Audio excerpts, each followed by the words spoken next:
He was keen to execute his job. This bank robbery was about to change his miserable life as a car seller. Fucking what are you trying to do to me, eh? He was optimistic, not knowing his own team is about to abandon him for their ulterior motives. As far as I can get away from here. Welcome back to Paramount Recapped. I don't have many subscribers, but your single comment is a ray of hope to motivate me. My lucky number. It kicks off with a guy named Terry doing his usual rounds at this car repair shop he owns. He's checking out what Mike's up to. Mike's his employee and close buddy. While working, Mike tells Terry that he's tying the knot the next day with Ingrid, the secretary who also works at the garage. Terry's pretty chill about it, and even gives Ingrid some time off to get ready for a big day. Just as things are rolling, two shady guys walk into the shop. They're mad because Terry owes them money. Lately, he's been down on his luck financially and hasn't paid up. To show they mean business, these guys had already smashed some windows on his car earlier.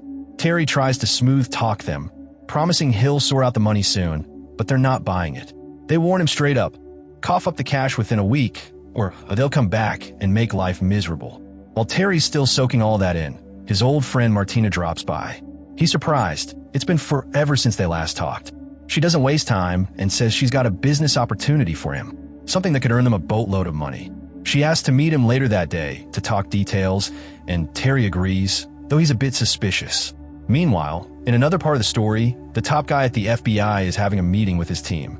He tells them about this activist dude, Michael X, who's getting super popular preaching about justice and rights for black people.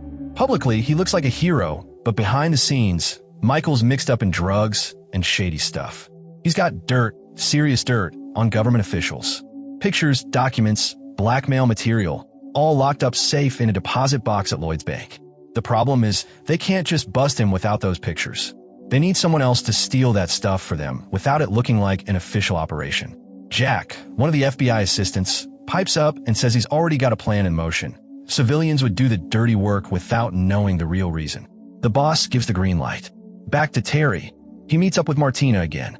She finally spills the beans. She wants him to help her rob Lloyd's Bank. Terry's eyes practically pop out. He's like, me? Rob a bank? But Martina's persistent. She reminds him he's got friends who jump at the chance for a big payout, and she tells him about a lucky break. The bank's alarm system is going to be down for a week because of maintenance issues. It's the perfect window. Still, Terry's not crazy. He's hesitant. But when she mentions everyone's share would be about $1 million, Terry's attitude shifts. He promises to think it over and get back to her. Later, Martina reports back to Jack, telling him Terry's interested but needs some time. Jack's thrilled because everything is going according to plan. He also tells her he doesn't care about the money from the robbery. He just wants the contents of box 118, the box with Michael X's secrets. The next day, Terry shows up at Mike and Ingrid's wedding. Martina tags along too. There, Terry introduces Martina to his crew, Dave, Kevin, and a few others, and they start casually chatting about the heist. Martina explains they're not looting the entire bank. They're targeting the private safe deposit vault where the rich folks stash their valuables. She pretends she has a deposit box there too, and says she'll scope the place out with Terry the following day. Later that evening, Terry's wife, Sarah, joins them at the party, and everyone's laughing, dancing, and pretending like they're not about to plan a major heist. Come morning, Terry and Martina head to Lloyd's Bank. They pretend they're regular customers, but inside, they're casing the joint. It's super high security, way tougher than Terry expected. Meanwhile, outside the bank, Dave and Kevin are acting casual. Kevin even has a camera, pretending to film Dave goofing around when really, he's recording the bank's layout. Afterward, the gang gathers to brainstorm how they're actually going to pull this off. Martina pulls out a big OL map and points at a spot. They'll dig a tunnel from a nearby abandoned shop straight into the vault. Sounds crazy, but that's their best bet. Problem is, none of them are exactly professional tunnel diggers. Dave says digging like that isn't child's play. Terry saves the day though. He knows a guy, Bernard, a former excavation expert. They call him in, show him the plan, and Bernard says yeah, it's doable, but they'll need serious gear to get it done. There's another problem. They need a base to start digging from. Terry goes over to his buddy known as the mayor, who owns a shop near the bank. After some sweet talking, Terry convinces him to let them renovate his basement. Now, while all this is going on, Jack and his goons are spying from afar. They want this robbery to succeed because they need those compromising pictures, but they're planning to double-cross the gang once they get what they want. The crew starts digging. It's sweaty, dirty work, and the vibrations are so bad that dishes at the restaurant next door start rattling like crazy. People start thinking an earthquake's about to hit. A curious cop comes by to check things out. They all freeze in panic. Terry, thinking quick, tells the officer they're just doing some basement repairs. The cop isn't totally convinced, but leaves after they promise to keep the noise down. Meanwhile, they pull Mike into the mission too. His job is lookout. He climbs onto a rooftop with a walkie-talkie and keeps an eye out while the rest dig like mad underground. Martina sneaks off to the bar for another secret meeting with Jack, updating him about how close they are to reaching the vault. But surprise, Terry follows her, sees her chatting with Jack, and instantly gets suspicious. Martina lies, saying Jack was just a drunk guy hitting on her. Terry doesn't call her out, but definitely smells something fishy. Elsewhere, Jack meets with a woman spying inside Michael X's house. She's supposed to be snooping around for any extra dirt, but complains that Michael is super cautious and never lets anyone near his private office. At the same time, a radio operator monitoring police frequencies picks up strange chatter between Mike and the crew. They don't exactly know what's happening yet, but realize something shady is going down. Back in the tunnel, Terry checks on the progress. The digging's brutal. They're hitting hard rock, and progress slows to a crawl. Terry tries digging with his hands, frustrated, and out of nowhere, the ground gives way and he falls through a hole. Terry, still a bit shaken from falling through that hole, starts poking around to figure out where exactly he's landed. The rest of the gang gathers around too, trying to figure out what's going on. Turns out, the hole opens into an old, long-forgotten tunnel, one that's been sitting there under the city for years. Lucky for them, it leads straight to where they needed to be, right underneath the bank's vault room. Excited by this unexpected shortcut, Terry scrapes away at the ceiling above them and hits concrete. It doesn't take a genius to realize that's the floor of the safe deposit area. They're right under their jackpot. Terry climbs back down and tells the others it's time to chill for a bit, grab some rest, and get ready because soon they'll be busting open those deposit boxes. Over the walkie-talkie, Terry radios Mike, who's still keeping watch outside. He tells him the good news, they've made it to the vault, and that they'll take a breather before finishing the job. Mike's thrilled and promises to stay alert in case anything fishy happens. Unfortunately, their radio chatter isn't exactly private. A policeman monitoring frequencies overhears them. He quickly reports to his boss, but there's a problem. He can't pin down their exact location. He just knows they're somewhere nearby, and since there are several banks in the area, his boss is freaking out trying to figure out which one might be under attack. Meanwhile, after catching a few hours of sleep, Terry and the crew get back to work. They break through into the vault and start cracking open the safe deposit boxes. And jackpot, cash, gold bars, sparkling diamonds, everything you could dream of. Among the loot, Terry finds something unexpected. The very photos hidden away in Michael X's box. The ones that could ruin some of the country's biggest names. The gang stumbles across a few bottles of fancy wine too. Feeling victorious, they pop a bottle and have a little celebration right there in the vault. After bagging up everything, the money, gold, jewelry, and all the dirt on the officials, they prepare to make their getaway. Terry decides they should ditch their current ride and switch cars before leaving. Martina asks why the sudden caution. Terry, ever suspicious now, tells her it's because he doesn't trust the guy she was secretly chatting with. Better safe than sorry.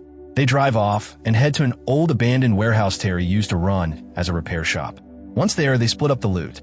Everyone pockets their share, says their goodbyes, and heads out. Well, almost everyone. Terry, Martina, Dave, and Kevin stay behind a little longer to sort through the extra stuff they found. As they go through Michael's stash, they realize just how explosive those photos are. They show powerful people involved in nasty business. If this ever got out, it would be a national disaster.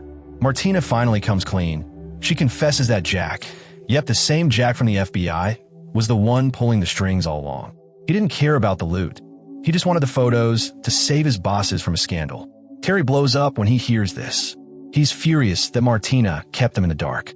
Dave, terrified they're now involved in something way over their heads, grabs his cash and bails out. Kevin, on the other hand, decides to stick around and help Terry figure out the mess they're now in.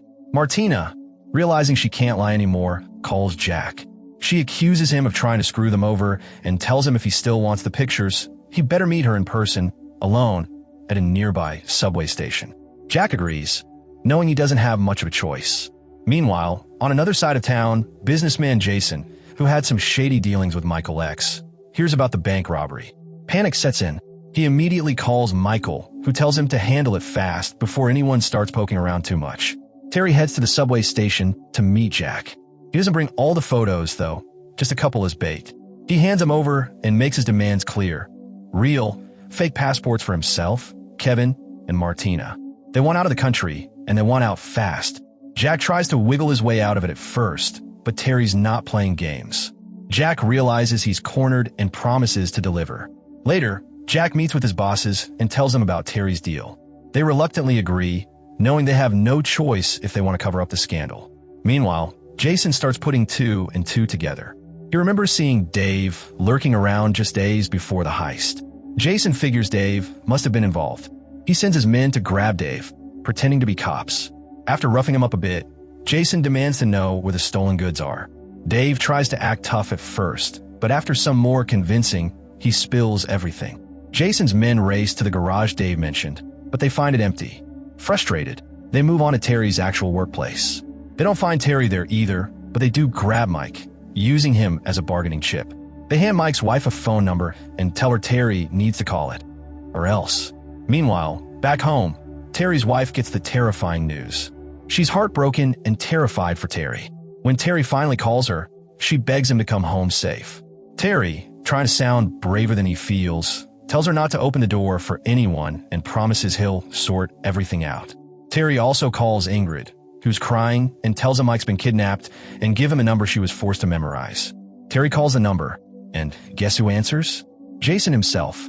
Jason tells Terry he's got Dave and Mike, and if Terry wants them alive, he better hand over all the pictures and a mysterious red ribbon book. Terry's confused. He tells Jason they only grab cash and jewelry, not some book. Jason isn't having it. He orders his men to kill Dave to prove he's serious. Dave is executed without mercy. Now, Mike's life is hanging by a thread. Realizing time's running out, Terry searches frantically. Eventually, he finds a red ribbon book hidden among the loot.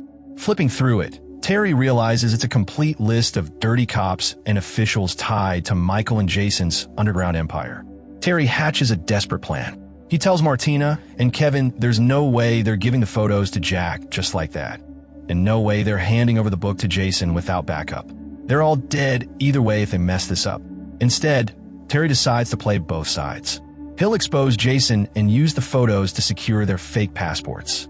He figures if he reports Jason to the cops and uses the book as proof, maybe they stand a chance. Terry calls Jason and bluffs, saying he'll leak everything to the authorities if Mike's harmed.